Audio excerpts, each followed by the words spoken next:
에리 프롬이라고 하는 독일의 심리학자는 인간에 대한 믿음이라는 책에서 이런 말을 했습니다. 현대에는 모든 것이 다 상품화가 되어 있다. 즉 상품적 가치만 인정이 된다는 말입니다. 그래서 이념이든 개성이든 감정이든 다 상품화가 되어 있고, 심지어는 미소까지도 얼마짜리 웃음이냐를 계산한다는 겁니다. 여러분, 작가들이 책을 썼을 때에도 그 책이 얼마나 많은 사람들에게 감동을 주었냐를 묻기보다는 그 책이 몇 권이 팔렸고 그 책을 통해서 얼마나 벌었는가가 중요합니다. 심지어 작가가 출판사에 원고를 가지고 가면 딱 묻는 말이 이 책이 얼마나 팔 것 같으냐라고 묻는다는 겁니다. 여러분, 의사들도 전공 과목을 선택할 때 외과를 꺼린다고 합니다. 왜? 돈이 안 되니까. 그래서 돈을 많이 번 의사가 성공한 의사가 되는 것이고, 돈을 많이 번 작가가 성공한 작가가 되는 것입니다. 즉 모든 것이 다 상품화가 되었습니다. 여러분, 절대 가치와 상대 가치라고 하는 말이 있습니다. 절대 가치라고 하는 것은 비교에 따라서 좋고 나쁨이 절대로 결정되지 않는다는 겁니다. 변하지 않는다는 거죠. 그러나 상대 가치는 비교에 따라서 좋고 나쁨이 늘 변할 수 있는 가치를 가리켜서 우리는 상대 가치라고 말을 하는 겁니다. 여러분, 세상에서 가장 행복한 사람이 누군지 아십니까? 그 사람은 절대 가치를 알고 그 절대 가치가 주는 그 자유를 누리며 살아가는 사람, 그 사람이 바로 세상에서 가장 행복한 사람입니다. 그러니까 절대 가치를 모른다거나 그 절대 가치를 부인하고 삶을 살아가게 된다면 인간은 반드시 상대 가치에 매이게 되어 있고 그 상대 가치에 늘 묶이는 삶을 살아갈 수밖에 없는 것, 우리는 알아야 하는 것이에요. 그래서 빌립보서 2장 17절과 18절의 말씀 보면 이런 말씀이 있습니다. 우리 같이 해볼까요? 시작. 만일 너희 믿음의 재물과 섬김 위에 내가 나를 전제로 드릴지라도 나는 기뻐하고 너희 무리와 함께 기뻐하리니 이와 같이 너희도 기뻐하고 나와 함께 기뻐하라. 너희 위에 내가 전제로 드릴지라도 나는 기뻐할 것이다. 이 뭐냐면요, 이 전제라는 말을 우리 잘 모르잖아요. 전제라고 하는 것은요, 포도주를 제단 위에 붓는 방식의 제사 방식입니다. 그러니까 제사를 드리는 여러 가지 방법이 있었는데 포도주를 제단 위에 부으면서 드리는 그 제사 방식이 바로 전제입니다. 여러분, 그러니까 지금 이 말씀에 담겨 있는 바울의 심정이 무엇입니까? 내가 너희를 위해서다. 내가 너희를 위해서라면 나의 피도 부을 수 있다. 내가 너희를 위해서라면 나는 죽을 수도 있다라는 것입니다. 이것이 지금 빌립보 교회의 성도들을 향한 사도 바울이 가지고 있었던 절대 가치였습니다. 난 죽을 수 있다는 거예요. 너희를 위해서 나는 희생할 수 있다. 이것이 바로 바울이 가지고 있었던 절대 가치였다는 겁니다. 여러분, 일생을 살아가면서 진짜 행복한 사람이 누구냐면 조금 전에도 말씀드렸다시피요, 이런 절대 가치를 소유하고 있는 사람이 진짜 행복한 사람입니다. 바꿔 말해서 여러분, 이렇게 목숨을 걸 만한 일을 가지고 있는 사람이 어떻게 불행할 수가 있겠습니까? 이렇게 목숨을 던질 만한 일을 가지고 있는 사람, 그 일을 하고 있는 사람이 어떻게 무기력하고 허무한 인생을 살 수가 있겠냐 말이에요. 여러분, 그런데 만약 인생을 살아가면서 한 번도 목숨 걸 만한 일을 내가 만나보지 못했다?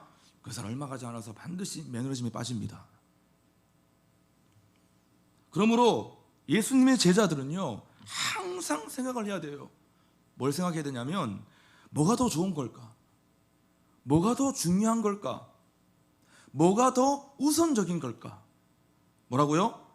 뭐가 더 좋은 걸까? 뭐가 더 중요한 걸까? 그리고 뭐가 더 우선적인 걸까?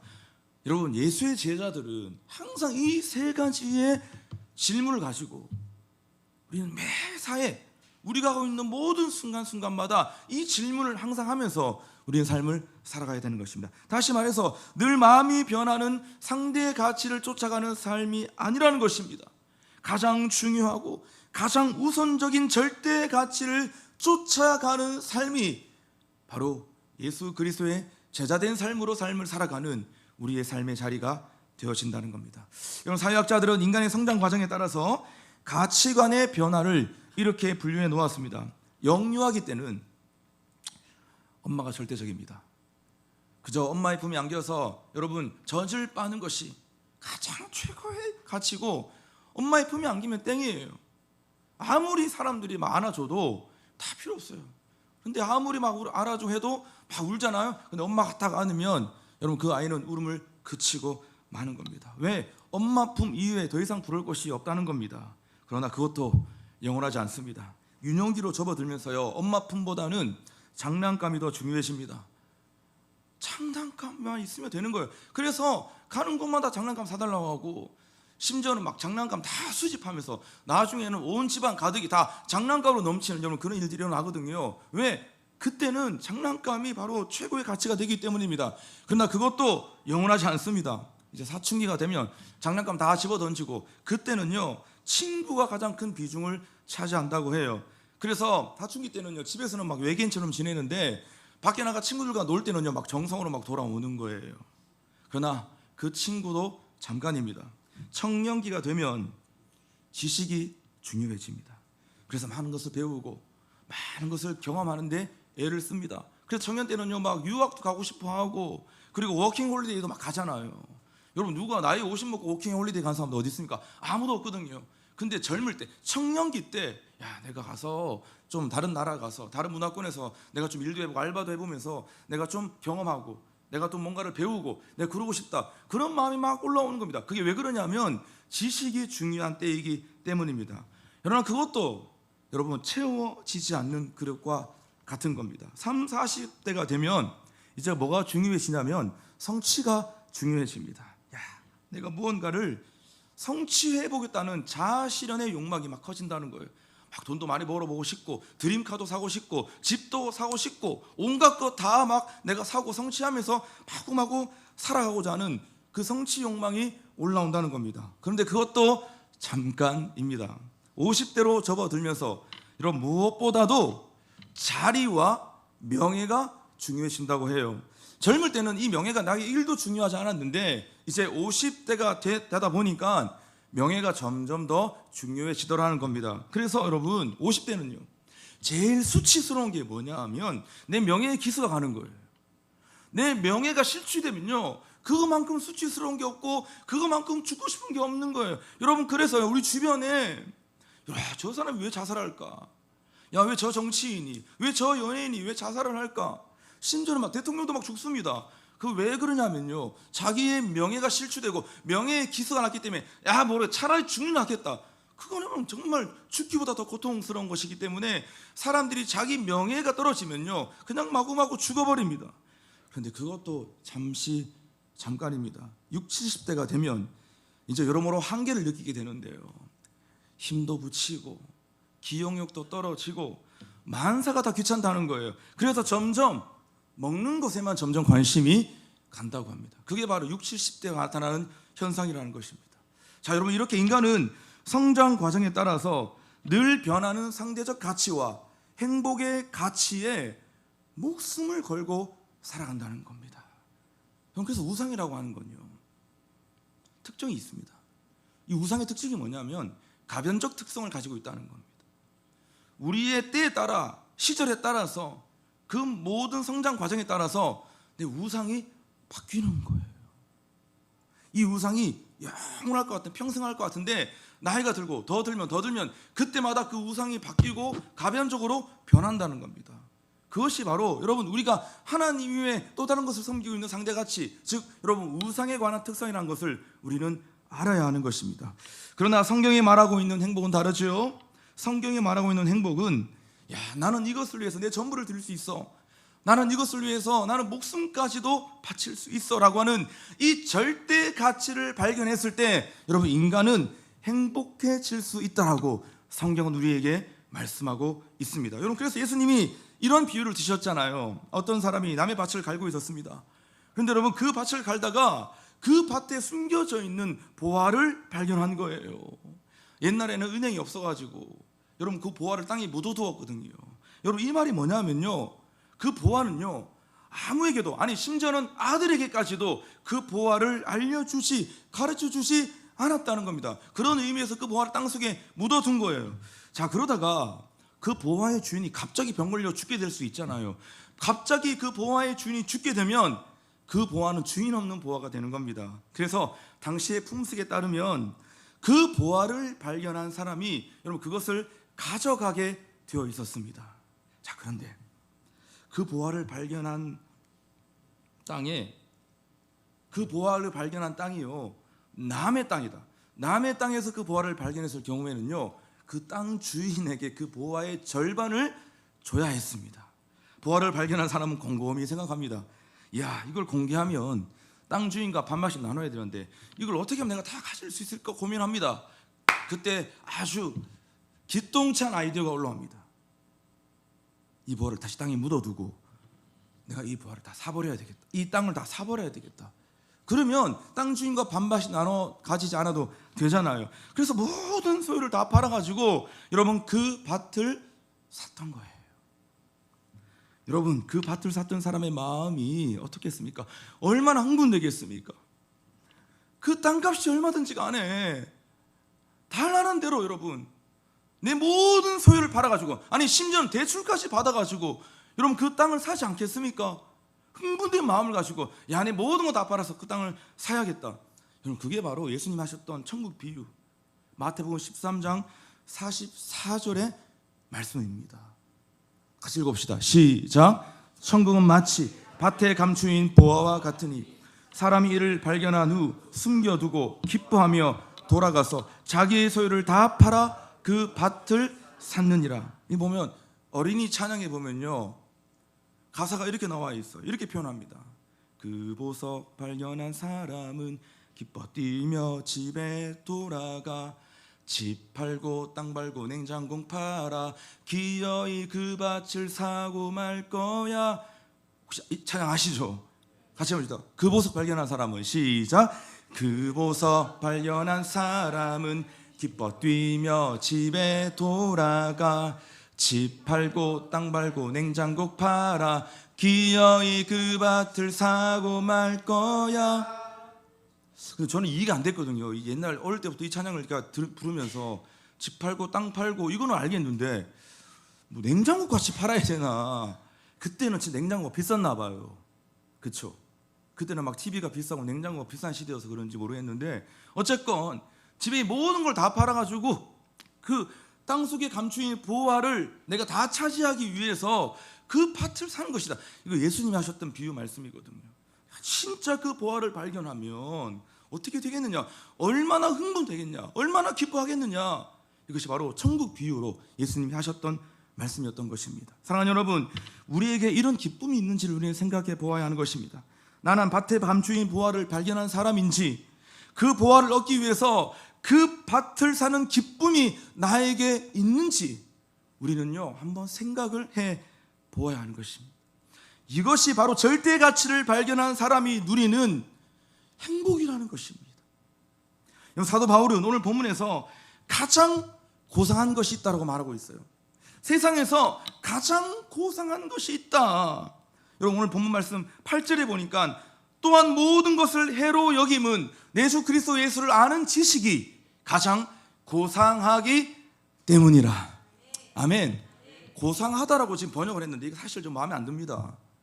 여러분, 이 고상하다라고 하는 이 단어 헬라어 원문에서 뭐라냐면 위페리콘이라는 단어인데요, 이 단어의 뜻이 뭐냐면 영어로는 excellent입니다. excellent. 내 주 그리스도 예수를 아는 지식이 가장 탁월하고 가장 위대한 지식이라는 거예요. 그러니까 뭐 고상하다 이런 느낌하고 완전 다른 느낌인 거예요.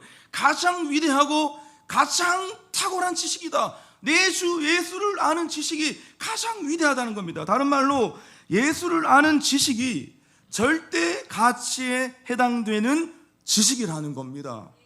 여러분, 그런데요, 지금 사도 바울은 이 가장 고상한 예수를 알고 나니 지금 뭐라고 말을 하고 있냐면, 이 가장 고상한 예수를 내가 발견하고 나니 예전에 알고 있었던, 예전에 좋아하던 것들은 내가 너무 하찮게 보인다는 겁니다. 그래서 다 갖다 버렸다는 거예요. 더 좋은 게 있으면 예전에 했던 보이잖아요. 이거보다 더 좋은 게 생겼는데 그 옛날 다 낡은 거 가지고 별로 좋지도 않은 거 가지고 우리가 계속 만지지 않잖아요. 제가 기타를 치는데 다 우리 형제들 기타 치다 보면 기타를 처음에는 연습용 기타를 막 사요. 5만 원짜리 세고비아 막 쓰다가 갑자기 이제 실력이 늘어가지고 잘 쳐서 나중에 한 300만 원짜리 마틴 기타를 사게 돼요. 여러분, 그 세고비아 갖다 버립니다. 그냥 니 할래 니 해라 하면서. 그게 그런 거예요. 진짜 좋은 진품을 발견하면 맨날 짝퉁 샤넬 쓰다가 진짜 내가 갑자기 부자가 되어가지고 10,000,000원짜리 진품 가방이 생겼어요. 여러분 그 짝퉁 그 가방 쓰겠습니까? 이거 네 해라 이제. 나는 이제 진짜 인생이다. 나는 이제 가짜 인생 아니야. 여러분 절대 여러분 그런 법은 없는 거예요. 진짜 예수, 가장 고상한 이 예수를 알고 나니까 예전에 알고 있었던 그 모든 것들이 너무나 하찮게 시시하게 느껴졌다는 겁니다. 여러분 사도 바울이 예전에 좋아했던 것이 뭡니까 도대체? 최고의 가치를 여겼던 것이 뭡니까? 오늘 본문이 그걸 말해주고 있잖아요. 오늘 본문 5절과 6절 바울이 정말 좋아했던 거, 맨날 자랑했던 거예요. 그러면 5절 6절입니다. 같이 봅시다. 시작. 나는 8일 만에 할례를 받고 이스라엘 족속이요 베냐민 지파요 히브리인 중에 히브리인이요 율법으로는 바리새인이요 열심으로는 교회를 박해하고 율법의 의로는 흠이 없는 자라. 자, 이런 것들 막 나열했는데 이게 지금 사도 바울이 가지고 있었던 자기가 좋아했던 것들이에요. 상대가치. 그는 태어나서 8일 만에 할례를 받았대요. 이 말은요, 자기는 순수한 이스라엘 사람이라는 겁니다. 굉장한 선민적 특권 의식입니다. 자기는 지금 선택받은 사람이라는 거예요. 선택받은 사람. 내가 지금 난지 8일 만에 할례 받았다는 겁니다. 그리고 또한 베냐민 지파라는, 자기는 왕족이라는 거예요. 왜? 여러분 사울 왕이 베냐민 지파였잖아요. 나는 왕족 출신이라는 겁니다. 그리고 또 히브리인 중에 히브리인이다. 여러분 히브리인이 뭐지? 히브리인. 아니 이스라엘 민족은 알겠는데, 히브리 사람은 알겠는데, 이스라엘은 알겠는데 히브리는 또 뭐야? 이거 헷갈리시는 분 많거든요. 히브리 민족 그리고 이스라엘 민족, 이거 뭐야? 이거 비슷한 것 같기도 한데 도대체 차이가 뭐냐? 오늘 정리하고 넘어갑니다. 여러분 히브리인이 뭐냐 하면요, 히브리는 히브리어로 에베르라고 하는 단어입니다. 이 뜻이 뭐냐 하면 강을 건넌 사람이라는 뜻이에요. 그러니까 아브라함이 메소포타미아 지역에 살다가 유프라테스 강을 건너가지고 가나안으로 이주했잖아요. 여러분 그래서 강을 건넌 사람들을 가리켜서 그 외부 사람들이 불렀던 말이에요. 저 사람들 강 건너온, 유프라테스 강을 건너온 사람들이야. 그러면서 그 사람들 가리켜서 히브리인이라고 불렀던 것입니다. 여러분 그러니까 바울은 지금 자기는 강을 건넜던 아브라함의 후손이라는 겁니다. 아브라함 최고거든요. 여러분 유대인들 이스라엘 가보잖아요. 저 이스라엘에서 한 3개월 살아봤거든요. 이스라엘 사람들은요, 하나님 다음에 누구냐면 아브라함이에요. 거의 하나님급이에요. 아브라함은 늘 강조하는 게 뭐냐면 나는 아브라함의 자손이라는 거예요. 우리는 아브라함의 자손이라는 겁니다. 여러분 심지어 이슬람에서도 무슬림들도요, 이 아브라함은 엄청난 사람으로 여러분 분류됩니다. 그러니까 지금 나는 히브리인 중에 히브리인이다. 뭐냐면 나 누군 줄 알아? 나 아브라함 자손이야. 나 아브라함의 후손이야. 이거 엄청난 자부심입니다. 자랑이에요. 그리고 율법으로는 바리새인이다라고 말을 했습니다. 바리새인은 유대 사회 안에서 가장 큰 명예로운 사람이었습니다. 남보다 깨끗하고 남보다 경건하고 특히 율법에 정통한 사람이다. 그게 바로 나는 바리새인. 우리가 너무 바리새인을 너무 있잖아요. 쓰레기 취급하는데 바리새인은 엄청난 사람입니다. 우리가 막 그렇게 욕할 사람이 아니에요. 그들은 정말 주님 앞에서, 하나님 앞에서 모든 걸 다 지키려고 순종하려고 자신의 모든 걸 다해서 여러분 살았던 사람이었던 거예요. 그러니까 그게 자기의 의의가 되고 그게 자부심이 되어가지고 하나님을 뛰어넘는 자기의 의의가 되어서 문제였지. 그래서 예수님이 바리새인들을 여러분 그렇게 비난했던 것입니다. 엄청난 자부심이었던 것. 또한 여러분 교회를 핍박했대요. 이게 어떻게 자랑이 될 수 있습니까? 여러분 교회를 핍박했던 것은 자기는 지금 엄청난 사명자였다는 겁니다. 우리로 따진다면요, 지금 신천지를 내가 다 척결하겠다, 내가 신천지를 씨를 말리겠다 이러면서 위협 가운데서도 자기가 인생 모든 재정과 시간과 인생을 던져가지고 내가 이단을 척결하는 그 일을 해서 내가 열심히 살겠다, 이런 거 사명이잖아요. 그것처럼 바울이 교회를 핍박했다는 것은 나는 사명자였다는 겁니다. 나름의 소신과 신념을 가지고 율법을 어기는 사람들 내가 다 잡아 죽이겠다, 이런 그런 사명감에 투철해서 바울은 교회를 핍박했다고 지금 자랑하고 있습니다. 또한 율법의 의로는 흠이 없는 자로다. 나는 일반인이 아니라 나는 거룩한 사람이다. 이걸 자기의 자랑이었고 이게 다 자기가 좋아했던 겁니다. 자, 이게 바로 바울이 소중히 여겼던 거짓된 의라고 우리는 말을 하고 상대적 가치였다는 것이에요. 자, 그런데요, 바울이 이제 예수님 만나고 나니까 이 모든 것들이 다 의미가 없어져 버렸습니다. 그래서 지식적인 교만, 도덕적인 교만, 종교적인 교만을 다 버리고 주님만 알고 주님만 따르는 그리스도인으로 내가 바뀌었다는 겁니다. 다시 말해서 절대 가치가 되시는 예수 그리스도를 발견하고, 야, 나는 이제 뭐가 되었다고요? 자유인이 되었다라는 거예요. 내가 그때까지는 이 상대의 가치에 완전히 매여가지고 노예처럼 삶을 살았는데, 이제 내가 예수를 알고 나니까, 이 절대 가치를 내가 발견하고 나니까 나는 진짜 자유하게 되었다. 나는 돈으로부터 자유하게 되었고, 권력으로부터, 명예로부터, 사람을 두려워하는 마음으로부터 나는 정말 자유하게 되었다. 여러분, 그것이 지금 바울의 고백이었다는 것이에요. 그래서 바울은 그 절대 가치를 소유하기 위해서 3단계의 프로세스를 지금 거쳤다고 말을 하는데, 지금 3단계의 프로세스가 뭐냐? 8절을 다시 한번 보시죠. 8절 같이 봅시다. 시작. 또한 모든 것을 해로 여김은 내 주 그리스도 예수를 아는 지식이 가장 고상하기 때문이라. 내가 그를 위하여 모든 것을 잃어버리고 배설물로 여김은 그리스도를 얻고. 자, 이 절대 가치를 내가 더 영구적으로 보존하고 유지하기 위해서 내 모든 것을, 상대 가치를 다 내가 갖다 버렸다는 겁니다. 그 단계가 뭐냐 하면, 첫 번째 단계, 내가 그를 위하여, 예수를 위하여 모든 것을 잃어버렸다. 잃어버렸다.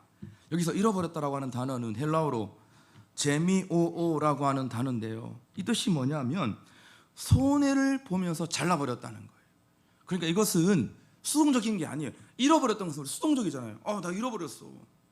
근데 여기서는 수동적인 것이 아니라 능동적인 거예요. 자발적이고 의도적으로 내가 그것을 잃어버렸다. 그러니까 쉽게 말하면 잘라버렸다는 것입니다. 소중한 것을 발견했기 때문에 의도적으로 내가 잘라버렸다는 거예요. 두 번째 단계가 뭐냐면 배설물로 여겼다는 것이에요. 야, 내가 이제 너무나 소중한 것을 발견하고 나니까 전에 알던 것, 이런 것들이 지금 나를 오염시킬까봐, 나를 더럽힐까봐 내가 그 모든 것들을 다 배설물로 여겼다. 무가치한 것을 여겼다는 거예요. 세 번째 단계가 뭐냐면 해로 여겼다는 것입니다. 예수를 발견하고 나니까 이전의 세상의 모든 가치를 내가 다 해로운 것을 여겼다는 것입니다. 야, 내가 그동안은 이 세상적 가치에 심취해서 도취해서 내가 삶을 살아갔는데, 내가 주님도 섬겼지만 이 세상적 가치 내가 포기할 수 없었는데, 야, 이거 나한테 해로운 거야. 이것을 다 내가 해로 여겨버렸다는 겁니다. 자, 그러니까 여러분, 바울은 지금 절대 가치를 발견하고 난 다음 그 절대 가치를 영구적으로 보존하기 위해서 나에게 지금 도움이 안 되는 것들을 다 멀리 했다는 것입니다. 다른 말로 가치의 전환을 이루어냈다는 겁니다. 가치관을 바꿔버렸다는 것입니다. 상대 가치에서 절대 가치로 여러분 변화되었다는 것입니다. 사랑하는 여러분, 모든 사람들은 다 변화를 갈망합니다. 야, 나 이렇게 살면 안 되는데, 나 언제까지 이렇게 살아야 되나? 다 여러분 말은 안 하고 있지만 다 이것이 각자가 가지고 있는 외침이에요. 나 이렇게 살면 안 되는데, 나 언제쯤이면 하나님이 기뻐하시는 삶을 살 수 있을까? 막 외치고 있는데, 우리 다 경험해봐서 알겠지만 이거 쉽지 않거든요. 난 내가 살고 싶은 삶이 있는데 나는 왜 자꾸 이렇게 갈까? 야, 나는 정말 절대 가치가 되신 예수 그리스도를 위해 달려가고 싶은데 나는 왜 세상의 가치, 이 상대적 가치에 목숨을 걸고 삶을 살아갈까? 야, 나 모태신앙이 있는데, 야, 나는 정말 교회를 평생 다녔는데, 난 성령도 받았고, 야, 나는 정말 주님도 만났고, 심지어는 제자 훈련도 했는데 나는 왜 계속 이렇게 삶을 살아갈까? 여러분, 이러한 탄식이 모든 그리스도인들의 탄식 아니겠습니까? 여러분, 그런데요, 사람이 언제 변하냐는 거예요. 사람 언제 변합니까? 교회 다닌다고 변합니까? 수련회 갔다 온다고 변합니까, 여러분? 그렇지 않습니다. 사람이 언제 변하냐면 가치의 전환이 있을 때 변하는 거예요. 가치관이 바뀔 때 삶이 변하는 거예요. 여러분, 그래서 우리가 선교를 말할 때 선교는 한 사람을 개종시키는 게 아니라 한 사람의 가치관을 바꾸는 게 선교예요. 선교 그렇게 단순한 게 아닙니다. 우리가 한 사람 전도하잖아요. 야, 전도했고 그 사람 교회 나와서 예배 들었고 등록했으니까 야 됐다, 이게 아니라 그 사람이 내가 전도해서 교회로 왔잖아요. 근데 그 사람의 세계관과 그 사람의 가치관을 변화시켜주고 가치의 전환을 이루어내는 거, 여러분 그것이 진짜 전도고 그 진짜 선교인 거예요. 여러분 그렇기 때문에 한 사람 붙잡고 여러분 목숨을 드리는 거예요. 바울처럼 내가 당신들을 위해서 내가 피를 쏟아도 좋다, 기쁘다, 내가 내 전부를 다 드려도 좋다. 이 말이 뭐냐면 한 사람의 가치관이 변화되는 그날까지 바울은 자기의 인생과 목숨을 내어 던졌다는 것입니다. 이럴 때 진짜 사람이 변한다는 것이에요. 여러분 그래서 아주 재밌는 예화가 있습니다. 술을 아주 좋아하고 세상적으로 사는 사람이 있었습니다. 근데 그 사람이 갑자기 죽어버렸어요. 그런데 그는 죽으면서 이렇게 말했어요. 야, 나는 틀림없이 지옥에 갈 거야. 걱정을 하면서 그 사람은 죽었다고 합니다. 근데 진짜 죽고 나니까 베드로 사도가 하늘 문 앞에 서가지고 이렇게 묻는 거예요. 너 천당 갈래, 지옥 갈래? 이렇게 묻는 겁니다. 이걸 묻는다고? 너무 고마운 나머지 그 사람이 베드로에게 한 가지 부탁을 했습니다. 어떤 부탁을 했냐면 천국과 지옥을 먼저 구경 좀 할 수 있을까요? 구경을 좀 해보고 제가 결정할게요. 이렇게 부탁을 한 거예요. 그래? 그래서 먼저 천국을 갔는데요. 천국 가보니까 흰 옷을 입은 성도들이 천사들과 함께 막 하나님을 찬양하고 있는 거예요. 근데 이 사람이 뒤에 앉아서 그걸 싹 지켜보는데 너무 지루하고 따분해 보이는 거예요. 그래서 지옥에 가보니까 지옥에는 막 카지노도 있고 술집도 많고 여자들도 많고 딱 자기 스타일이었던 거예요. 그래서 베드로 사도에게 저는 아무래도 지옥 스타일입니다.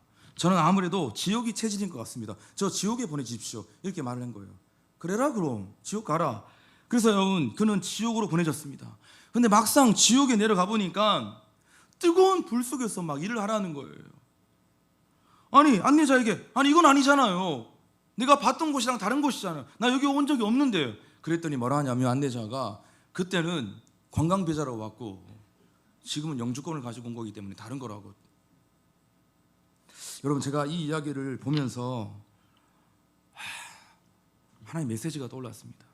그게 뭐냐면 가치관의 전환이 일어나지 않으면 천국도 지옥으로 보이고 지옥도 천국으로 보인다는 것입니다. 천국을 보는데 별거 없어 보이는 거예요. 그 천국을 보는데 야 지옥 같다, 재미없다, 따분하다. 교회 따분하고 예배 따분하고 지루하고 나는 교회 가는 것보다 오늘 예배 끝나고 오늘 내가 뛰쳐갈 곳이 있어. 하나님 나라를 보는데 지옥으로 보이는 거예요. 반대로 지옥을 보는데 와 이거 딱 내 스타일이다, 천국으로 보이는 거예요. 그리스도라고는 절대의 가치를 발견하지 못하면 상대의 가치로부터 절대 자유할 수 없습니다. 예수를 발견하지 못하면 세상으로부터 절대 자유할 수 없습니다. 야 나는 왜 안 될까요 목사님? 저는 교회는 좋은데요 세상에 나가면요 또 세상이 더 좋아요. 난 왜 이렇게 이혼론적인 삶을 살까요? 왜 이렇게 이중적일까요? 여러분 그 진짜 뿌리가 뭔지 아세요? 진짜 예수와 천국을 밭에 감추인 보화를 아직 발견하지 못한 겁니다. 그러니까 세상으로부터 절대 자유할 수 없는 거예요. 세상의 성공, 세상의 물질, 세상의 화려함, 세상의 권력, 세상의 힘, 세상의 달콤함, 거기 아직까지 매여서 삶을 살아가는 거예요. 뭐라고요? 이유가 뭐라고요? 절대 가치가 되신 예수를 아직 발견하지 못했다는 겁니다. 여러분 인생이란 누리는 자유만큼 성공한 것입니다. 그러니까 자유와 성공은 비례하는 거예요. 이 말이 뭐냐면 내가 이만큼 자유하면 이만큼 성공한 거예요. 이만큼 자유하면 이만큼 성공한 거예요. 이만큼 자유하면 이만큼 성공한 거예요. 그러니까 자유와 성공은 비례하는 거예요. 그래서 돈을 벌었다고 성공하는 것이 아닙니다. 왜? 돈의 노예가 되면 여러분 비참한 인생이 되기 때문입니다. 권력을 얻었다고 성공한 것이 아닙니다. 왜? 권력의 노예가 되면 피폐한 삶이 되기 때문입니다. 여러분 그래서 톨스토이는요 이것을 역설적으로 이렇게 말을 했는데요. 인간은 반드시 노예로 살아가야 한다. 아니 노예로 살지 말라 했는데? 인간은 반드시 노예로 살아가야 한다. 즉 노예처럼 어딘가에 얽매여 살지 않으면 인간은 반드시 방황하고 어딘가에 불안해질 수밖에 없다. 노예로 살아가야 얽매여야 한다는 거예요. 그렇지 않으면 내가 방황한다는 거예요. 불안한다는 거예요. 그런데 문제는 내가 누구의 노예가 될 것인지, 즉 무엇에 자신의 삶을 바칠 것인지를 자발적으로 선택해야 한다는 것입니다. 그러니까 자기 정욕의 노예가 되면 인간의 노예가 되는 거고, 정신적 가치의 노예가 되면 신의 노예가 되는 거다. 하나님의 노예가 된다고 톨스토이는 말을 했던 것입니다. 사랑하는 여러분, 우리를 자유케 하는 가장 고상한 지식은 그리스도 예수를 아는 지식인 것을 믿습니다. 우리를 자유케 하는 가장 탁월한 지식은 그리스도 예수를 아는 지식입니다. 우리를 자유케 하는 절대적 가치는 바로 예수 그리스도이십니다. 바울의 고백처럼 내가 자발적으로 그리스도의 노예가 되어서 평생 자유인으로 삶을 살아갈 수 있는 저와 여러분, 우리 모든 삶이 될 수 있기를 주님의 이름으로 축원합니다. 절대가치를 발견한 사람은 자발적으로 능동적으로 주님의 노예, 그리스도의 노예로 들어가는 거예요. 그래서 이것을 지키기 위해서 나는 평생을 달려간다. 이게 오늘 본문의 바울의 고백인 거예요. 나는 절대가치를 발견하고 그 절대가치의 노예가 되어버렸다. 예수의 노예가 되었어. 그러니까 앞으로 내가 살아갈 내 삶의 부르심은 이 노예된 삶을 내가 유지하기 위해서, 이것을 지켜내기 위해서 나는 평생 달려간다는 거예요. 그러니까 그리스도인이 달려가는 것은요, 자기 성취를 위해 달려가는 삶이 아니라 이미 내가 노예로 그리스도의 노예된 삶을 지켜내기 위해서, 상대 가치와 세상의 가치에 거기에 내가 풀려나서 거기로 뛰쳐나가지 않기 위해서 나는 평생 표대 대신 그리스도를 향해서 달려간다.